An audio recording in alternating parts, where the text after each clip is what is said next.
Olá, você que me segue no Rodrigo Silva Arqueologia. A Páscoa está chegando, a famosa Semana Santa, momento de reflexão, de buscarmos compreender mais o significado da morte de Jesus.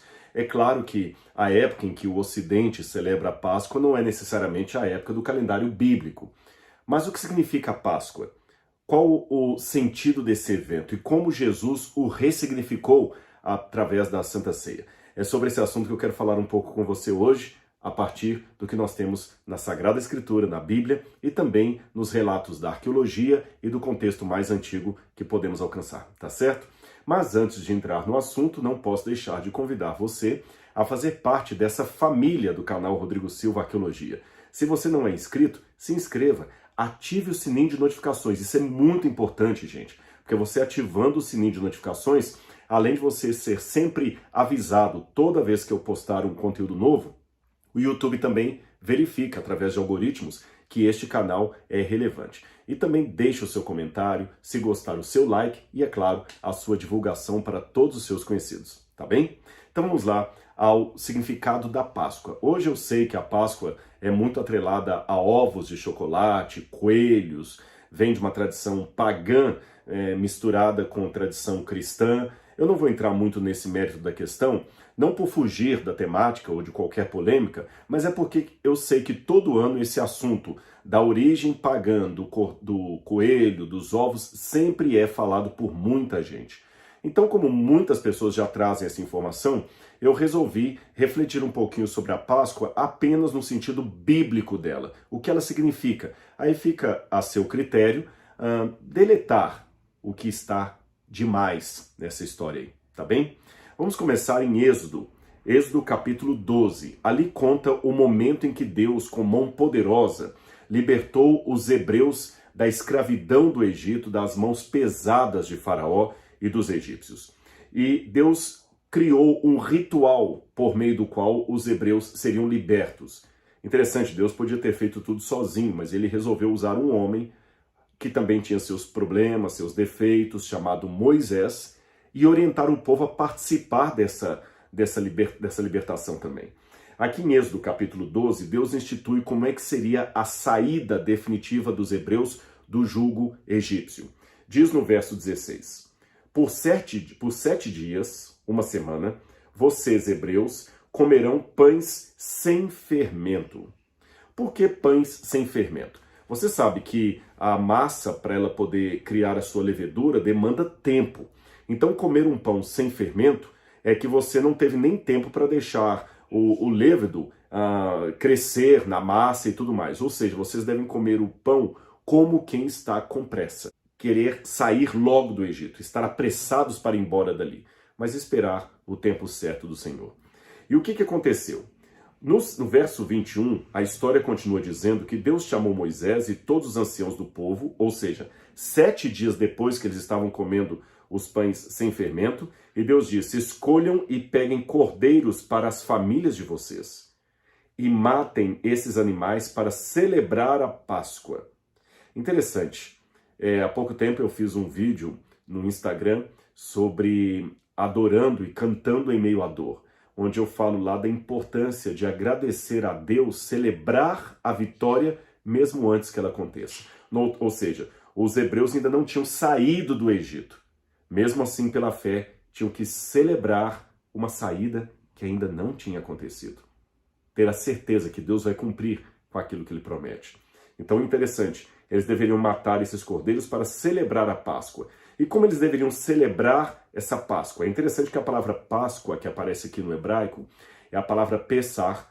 Pessar significa em hebraico passar por cima. Eu imagino que quando Moisés falou com o povo, olha, o Senhor me ordenou que vocês devam matar um cordeiro para celebrar o passar por cima. Que significa isso, Moisés? Passar por cima, pular. Passar por cima é pular, literalmente pular. Eu estou fazendo algo, daqui a pouco eu pulo e continuo fazendo. Moisés explicou depois. É porque o anjo do Senhor virá sobre o Egito e matará todos os primogênitos dos egípcios. Mas ele passará por cima da casa de vocês, não ferindo ninguém que esteja em sua casa. Porém, para que isso aconteça, você tem que ser fiel a Deus. Esse cordeiro que você vai matar no dia 14 do mês, você vai matar esse cordeiro na parte da manhã e vai comer a carne dele à noite. Aí à noite para o judeu já era o dia 15, porque no calendário judaico da Bíblia, e até hoje também seguido pelos religiosos de Israel, os dias não são demarcados de meia-noite a meia-noite, mas de pôr do sol a pôr do sol. Em outras palavras, enquanto para nós aqui brasileiros, segunda-feira, 7 horas da noite, é segunda, 7 horas da noite, para a Bíblia já é terça-feira, porque a segunda-feira terminou ao pôr do sol. Perceberam? A noite de segunda-feira, de acordo com a Bíblia, aconteceria na noite do que nós chamamos domingo. E ao pôr do sol de domingo começaria a segunda. Ao pôr do sol de segunda começaria a terça. Ao pôr do sol de terça começaria a quarta e assim por diante. É por isso que aqueles que guardam sábado, como nós adventistas, judeus e outros grupos aí, muitos guardamos ao pôr do sol. Ou seja, quando o sol se põe na sexta-feira, o Shabat está começando. Então eles comeriam o cordeiro no dia 14 e quando fosse a noite daquele dia, que para eles já era o dia 15, eles deveriam comer o cordeiro. Matava durante o dia, comia à noite. Mas eles não comiam num jantar qualquer. Esse cordeiro deveria ser comido com ervas amargas e pão, sem fermento, é claro. Mas algo deveria ser feito com o sangue daquele cordeiro. Moisés disse o seguinte, no verso 22, peguem ramos de isopo, molhem no sangue que estiver na bacia e marquem a viga superior da porta e suas ombreiras com o sangue que estiver na bacia, e que nenhum de vocês saia da porta de sua casa até pela manhã. Muitos hebreus fizeram isso. Eles mataram o cordeiro durante o dia, pegaram o sangue dele, passaram na viga das portas, no umbral da porta ali, né, no batente da porta, passaram ali, cobriram ali como se fosse uma tinta mesmo vermelha, e à noite, trancados em casa, comeram a carne daquele cordeiro com ervas amargas, o pão, e não saíram de casa. Naquela noite, os primogênitos dos egípcios morreram, mas os primogênitos dos hebreus foram poupados. E logo em seguida, depois disso, o povo foi liberto para ir ao deserto e atravessar o Mar Vermelho, e o resto da história você conhece. Deus então fez uma ordenança aos hebreus já naquele período ali de saída. Ele disse o seguinte, no verso 24, portanto, guardem isto por estatuto para vocês e para os seus filhos para sempre. E quando estiverem na terra que o Senhor lhes dará, como prometeu, observem esse rito. Quando seus filhos perguntarem que rito é este, respondam, é o sacrifício da Páscoa, da Pêssar, do passar por alto, ao Senhor, que passou por cima das causas dos filhos de Israel no Egito, quando matou os egípcios e livrou as nossas casas. Percebeu? Ele usa a palavra Pêssar, Páscoa em cima, embaixo ele dá o significado. Vocês responderão aos seus filhos, essa é a Pêssar do Senhor, porque naquele dia o Senhor passou por alto dos hebreus e só permitiu a morte dos egípcios. Por isso que os hebreus, até hoje, os judeus, celebram a Páscoa de uma maneira um tanto diferente da Bíblia. Eu vou explicar as razões por quê. Mas isso sempre foi celebrado. Ou melhor, houve momentos na história de Israel que, por apostasia, o povo parou de celebrar a Páscoa. Eles já não celebravam mais. Algumas mudanças também aconteceram nesse tempo. Por exemplo, em 2 Crônicas, capítulo 30, que eu vou ler para vocês aqui, fala de uma das reformas religiosas que houve em Israel, justamente por causa das apostasias que eu estou citando aqui para vocês. 2 Crônicas, capítulo 30, só um minuto que eu vou abrir aqui para vocês. Diz assim, olha, celebração da Páscoa. Aqui é a reforma de Ezequias. Capítulo 30, verso 1. Depois disso, Ezequias enviou mensageiros por todo Israel e Judá. Escreveu também cartas para as tribos de Efraim e Manassés, para que viessem à casa do Senhor em Jerusalém. Isto é o templo já existia. Para celebrarem a Páscoa do Senhor, Deus de Israel. Porque o rei e seus príncipes e toda a congregação em Jerusalém tinham combinado em celebrar a Páscoa no 2º mês. Isso vai mudar depois, tá bom? Não puderam celebrá-la do devido tempo, porque não tinham santificado os sacerdotes em número suficiente, por isso que eles passaram para o segundo mês, mas o correto seria no primeiro mês. E o povo ainda não havia se reunido em Jerusalém. Então essa passagem da Bíblia aqui dá a entender que a partir, talvez, do reino de Ezequias, agora ficou organizado que o povo só celebraria a Páscoa em Jerusalém. A essa altura já havia uma divisão do reino, os assírios já estavam atacando o norte, uma série de coisas estavam acontecendo. Então Ezequias queria de alguma maneira unificar o povo que estava começando a ficar disperso. Uma maneira de unificar o povo seria convidando todos para que nas festas anuais da Páscoa eles viessem celebrar a Páscoa em Jerusalém. Antes disso, ou pelo menos na época dos hebreus ali, na divisão das tribos, lá no deserto, antes dos reis de Israel, tudo indica que a Páscoa podia ser celebrada em qualquer lugar. A família, quando chegasse o dia da Páscoa, o pai matava o cordeiro e comia com todos aquela noite em casa ali.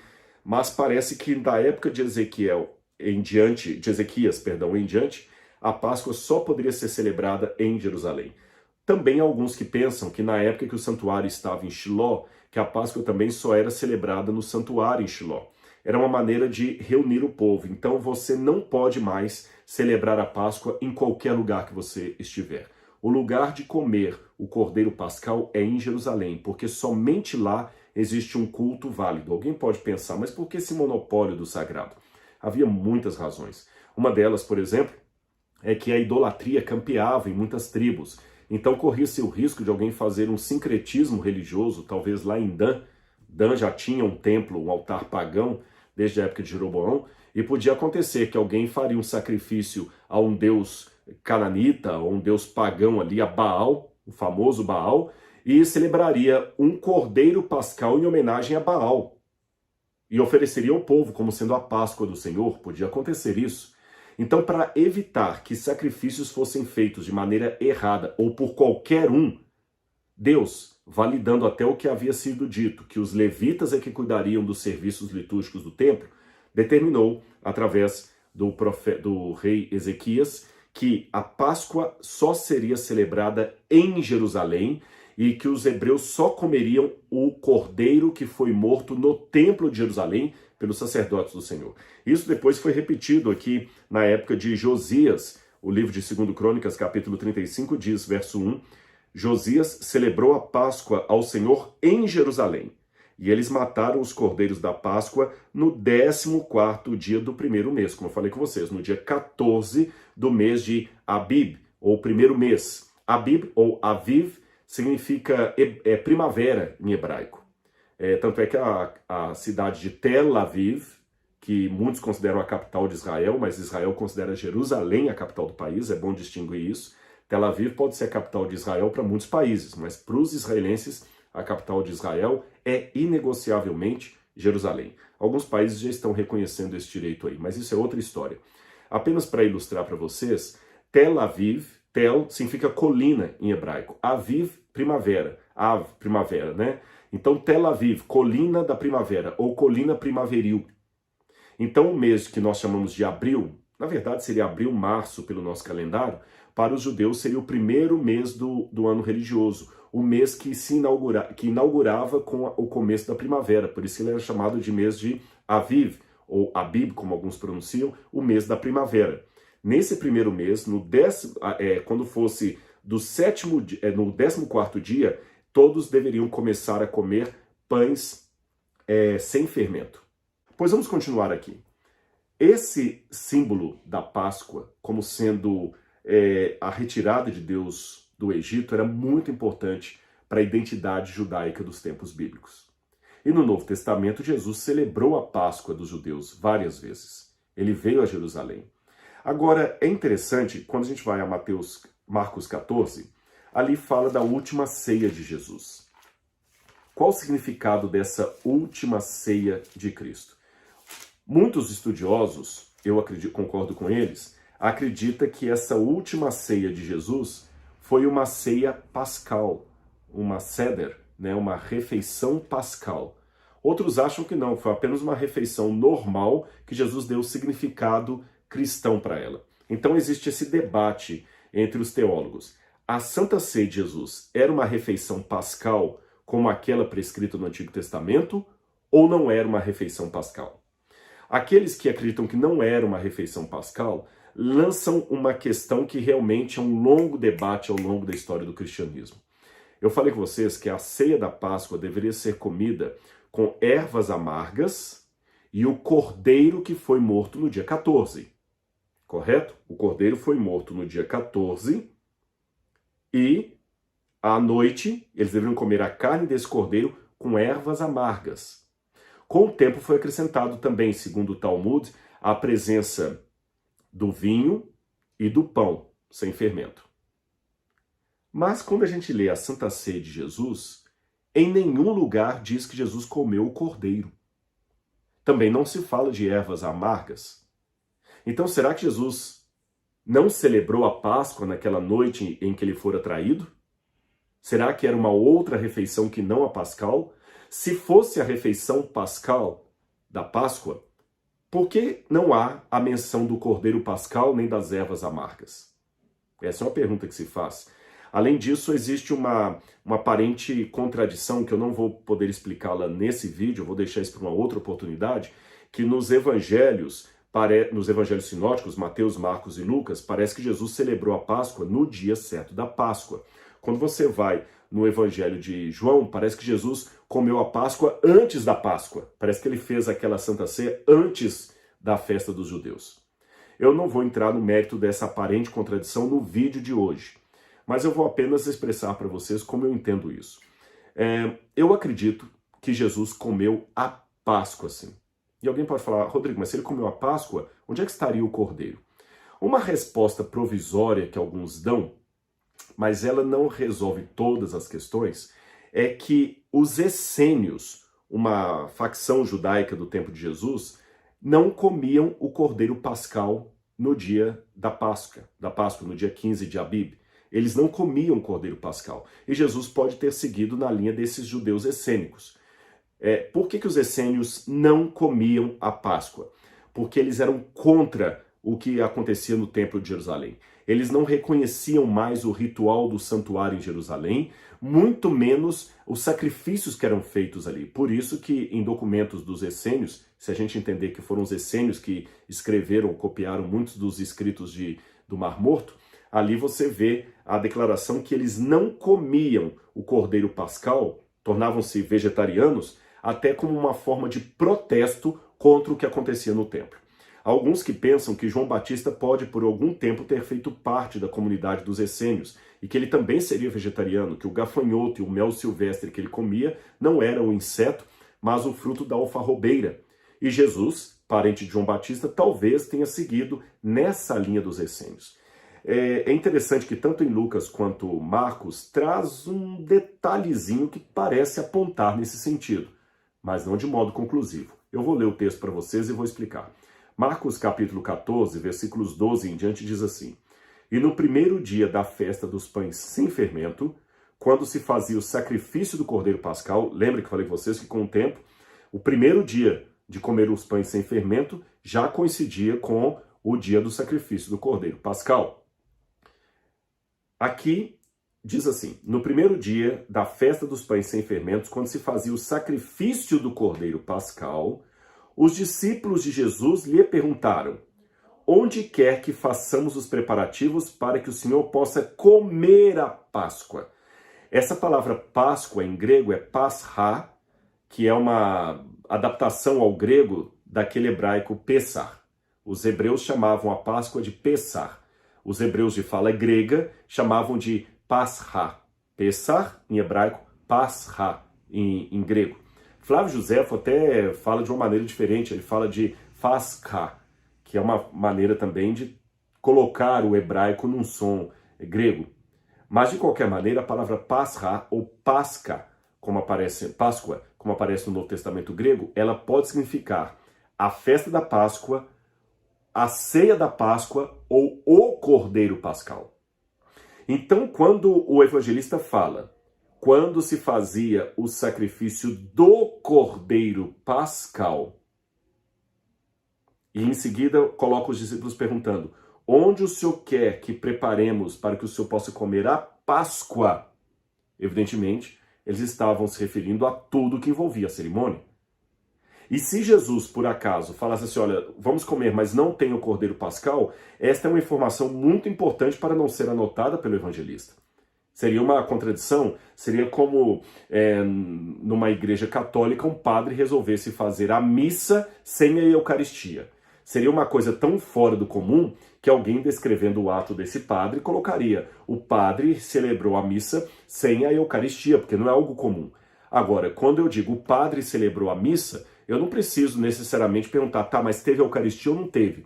Se ele celebrou a missa, e toda a missa tem Eucaristia, logo teve Eucaristia na missa do padre. Perceberam a minha comparação? Se os hebreus comiam Cordeiro Pascal, exceto os essênios, e Jesus fala, vamos preparar a Páscoa, é lógico que estava incluído o Cordeiro Pascal. Mas eu admito que tem uma coisa aqui no verso seguinte que dá um questionamento a isso que eu falei. Não é uma conclusão, mas dá um questionamento. É que diz assim, Jesus, verso 13, enviou 2 de seus discípulos dizendo-lhes, vão até a cidade. Ali, um homem, trazendo um cântaro de água, sairá ao encontro de vocês. Sigam esse homem e digam ao dono da casa em que ele entrar, que o mestre pergunta, onde fica o meu aposento, no qual eu comerei a Páscoa com os meus discípulos. Geralmente, quem carregava cântaros de água na cabeça eram as mulheres, não eram os homens. Mas os essênios, para se identificar, quando eles estavam numa cidade, homens essênios, eles colocavam um cântaro d'água na cabeça para que todo mundo soubesse que ele é um membro da seita dos essênios. Então, quando Jesus manda os discípulos procurarem um homem com um cântaro na cabeça, é quase certo que esse homem era um essênio. Logo, Jesus teve a participação de um essênio para preparar a Páscoa dele. Se assim foi, talvez Jesus seguiu a liturgia dos essênios que não comiam Cordeiro Pascal. É uma possibilidade. Mas calma, vamos devagar. Em Lucas, capítulo 22, praticamente a mesma informação é dada pelo evangelista. Capítulo 22, Lucas fala a mesma coisa. 22, verso 7. Chegando o dia da festa dos pães sem fermento, em que era necessário fazer o sacrifício do Cordeiro Pascal, então Jesus enviou Pedro e João dizendo, vão, preparem a Páscoa para que comamos. Eles perguntaram, Senhor, onde a preparemos? Quer que a preparemos? Ele falou, ao entrar na cidade, vocês encontrarão um homem com um cântaro de água. Sigam esse homem, etc, etc.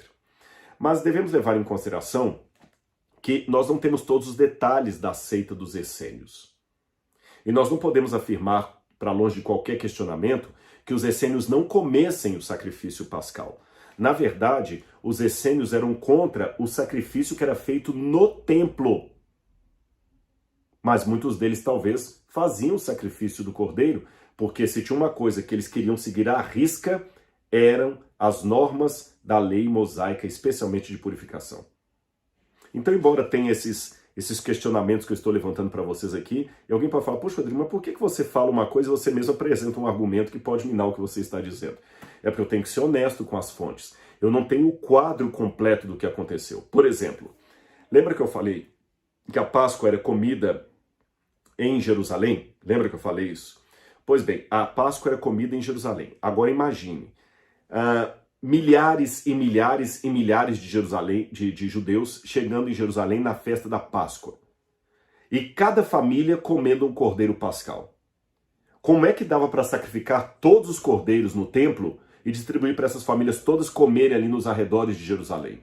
Eu não sei.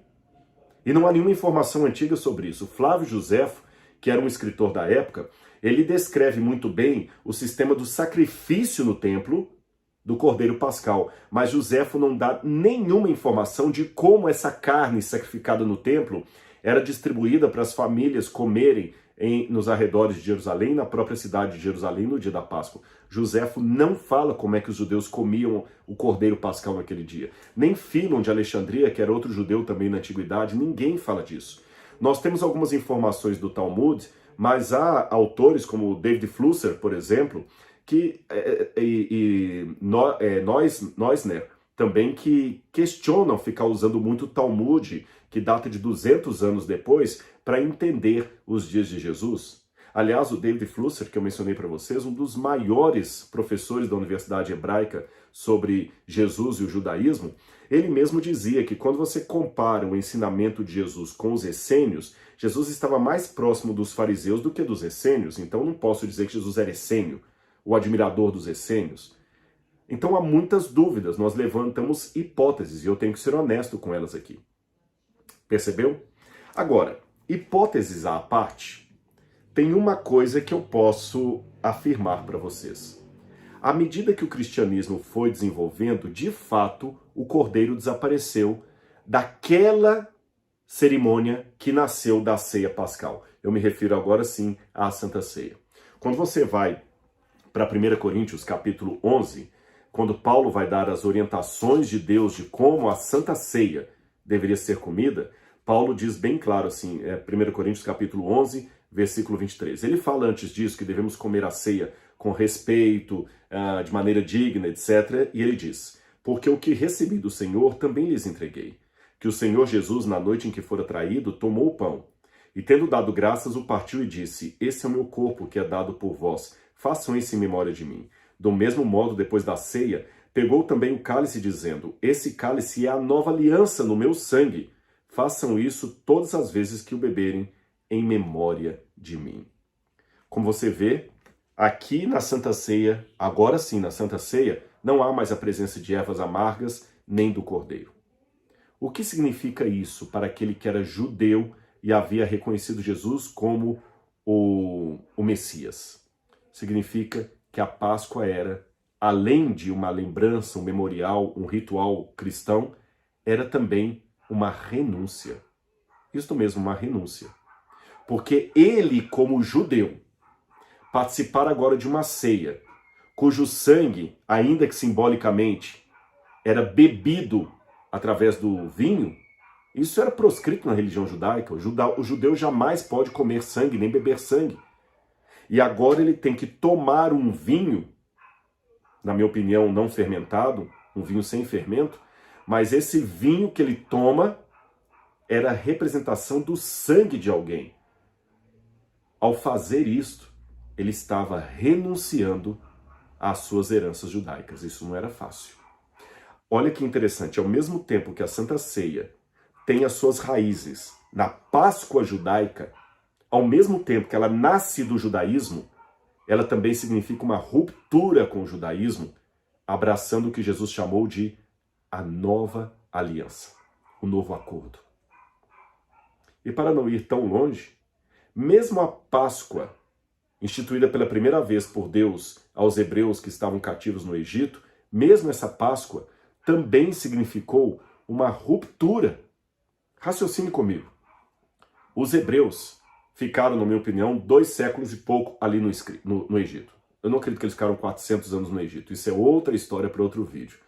Eles ficaram 270 anos aproximadamente no Egito. Seja 400 anos na opinião de alguns, ou 200 e poucos anos na opinião que eu defendo. O fato é que os hebreus tiveram um tempo de morrer e nascer nova geração, e morrer e nascer nova geração, ou seja, eles já estavam tão aculturados pelo Egito que eles eram quase mais egípcios do que hebreus. Eram como japoneses do bairro da Liberdade em São Paulo. Eles podem ser japoneses, eles podem ter ainda alguns elementos do Japão ali no bairro da Liberdade. Você pode até encontrar ginseng e comida japonesa nos restaurantes ali em redor, chá do Japão. Mas aqueles japoneses do bairro da Liberdade são mais brasileiros do que japoneses. Eles podem até falar japonês, mas têm filhos, netos que já nasceram no Brasil, Nisei, Sansei. Alguns até casaram com pessoas que não eram japonesas, ou seja, eles estão por demais aculturados da cultura brasileira. A mesma coisa aconteceu com os hebreus no Egito. Eles estavam por demais moldados pela cultura egípcia. E uma coisa marcante na cultura egípcia era que eles escreviam nos umbrais das portas das casas orações e frases de proteção para que a Reca, a magia, e principalmente o lado sombrio das trevas, tocasse em alguém dentro daquela casa. Ou seja, fazia parte da cultura egípcia A superstição que se você tivesse no umbral da sua porta inscrições egípcias pedindo proteção aos deuses, nenhum mal, nenhuma praga, nenhuma magia poderia tocar você e os seus queridos que morassem naquela casa. Eu tenho cá comigo que muitos hebreus já estavam copiando essa prática dos egípcios e talvez tinham nas suas casas, ou aqueles que moravam em tendas, na porta das tendas, alguma coisa escrito ali. Tanto é que depois disso, Deus até falou que eles deveriam agora ter uma mezuzá para escrever apenas a lei de Deus ali no umbral da porta, porque eles já tinham o hábito, tem que ter alguma coisa na porta. Então Deus falou, já que vocês têm que ter alguma coisa na porta, vocês vão escrever isso aqui na porta e colocar lá como memorial, que os judeus usam até hoje o mezuzá. Mas na época do Egito, o memorial era tremendamente pagão, era uma coisa supersticiosa. Então quando Deus falou, matem o cordeiro e peguem o sangue dele e cubram o umbral da porta, Deus estava, em outras palavras, pedindo para que eles cobrissem aquilo que por gerações todos acreditavam que seria o documento de proteção da família. Em outras palavras, para aceitar a salvação trazida por Moisés, eles deveriam renunciar à sua cultura e identidade egípcias. E no Novo Testamento, para aceitar a Santa Ceia, inaugurada pelo Messias Jesus de Nazaré, tinham também que renunciar à sua herança judaica. Agora a Páscoa seria celebrada não mais como os hebreus, mas de uma forma diferente. E por que não haveria mais cordeiro? Porque o Cordeiro de Deus já foi morto na cruz do Calvário. Não precisa mais ter sacrifício. E se alguém comesse a carne do cordeiro, estaria negando o sacrifício de Cristo. Aliás, uma notinha de rodapé, o próprio Deus, por ironia da história, forçou os judeus, mesmo sem aceitarem que Jesus é o Cordeiro que veio para morrer na cruz do Calvário, mesmo sem aceitar o messianismo de Cristo, Deus lhes tirou o templo no ano 70, de modo que os judeus até hoje não podem mais oferecer sacrifícios porque não tem o templo em Jerusalém. Em outras palavras, até os judeus, com todo respeito aos amigos judeus que estiverem assistindo, até os judeus têm que celebrar a Páscoa sem a presença do Cordeiro Pascal. Ainda que de maneira involuntária e inconsciente, até os judeus testemunham que o Cordeiro já foi morto. Não precisamos mais do seu símbolo à mesa pascal. Assim como os cristãos.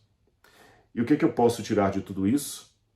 Que Páscoa hoje também, além de todas as verdades que são ditas aí no YouTube, que ela simboliza agora a Deus nos retirar do Egito do pecado para uma novidade de vida, que ela lembra o sacrifício de Cristo, etc, etc, etc, a Páscoa também deveria significar para nós renúncia. A renúncia do mundo, quem sabe até da cultura comercial em que vivemos. Não é fácil. Todo mundo celebra a Páscoa desse jeito, por que nós vamos fazer diferente? Renúncia.